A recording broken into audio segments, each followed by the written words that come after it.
ايوه يا باشا. تمام سعادتك، وصل المطار. ايه اللي جابه ده هنا؟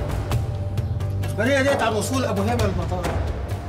فندم ابو هيبه ليه املاك كتير قوي هنا يا فندم، مركب وفندق ومصنع البان. أبو هيبة جاي في حاجة تانية خالص، طرفة عينيه لازم آخد بيها خبر، مفهوم؟ تمام يا فندم.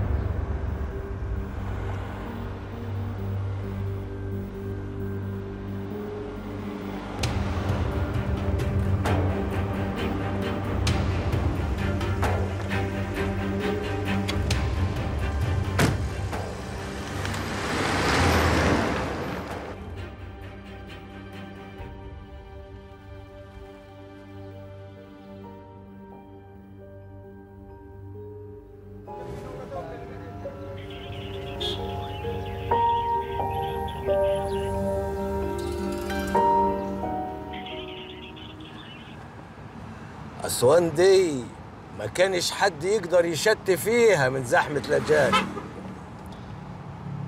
عمي ما يستحملش يستنى لما نزوغ من المرشدين، خايف لا يطلع الجبل لحاله. عمك لو ما كانش أخوي كنت قلت ده جن في طوب إنسان. برضك قلقان. عمي عيبه إنه بيثق في الناس زيادة، والملعب ما بقيش بتاعه لحاله. قصدك جدعوني ياك.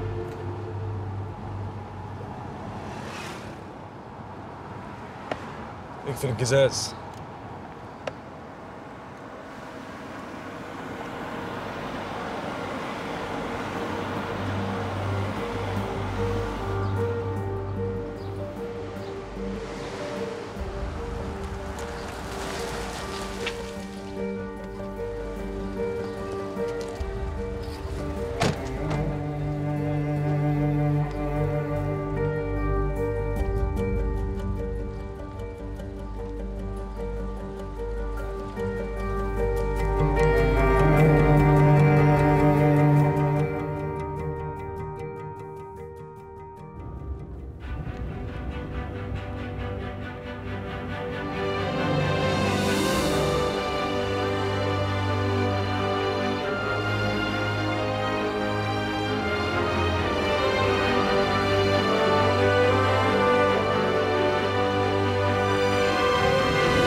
أنا جاهز أبي نطلع الجبل. ماشي يا أبو سلمى. نلقوا المساخيط فين؟ ورا منطقة الأثارات الجديدة. ورا منطقة الأثارات الجديدة. طيب نشرب الشاي الأول ونتوكل يا أبو سلمى. ماشي.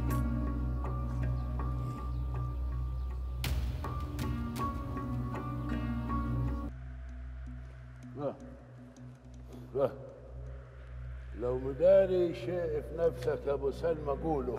خبري يا بيه، دي خامس بطنة اجيبها لك، وعمري ما خبت مرة. لو مش واثق فيها حضرتك بلاها. بس المرة دي حاسس انك مش دغري. بقول لك لو مداري شيء قوله. ايه ناوي تغدر بيه ولا ايه؟ لا غدر ولا خيانة يا بيه. طب يلا شوف طلباتهم ايه وخلصنا. طلباتهم دم يزفر البكان، تقتل بيدك يا بيه وتمسح بالدم الجدار. خلاص نجيبه الكلب ونقطع راسه هناك. لا يا بيه، دول عايزينك تقتل واحد اسمه امين من حداك. امين؟ خلاص يجيبوه هنا ونقتلوه.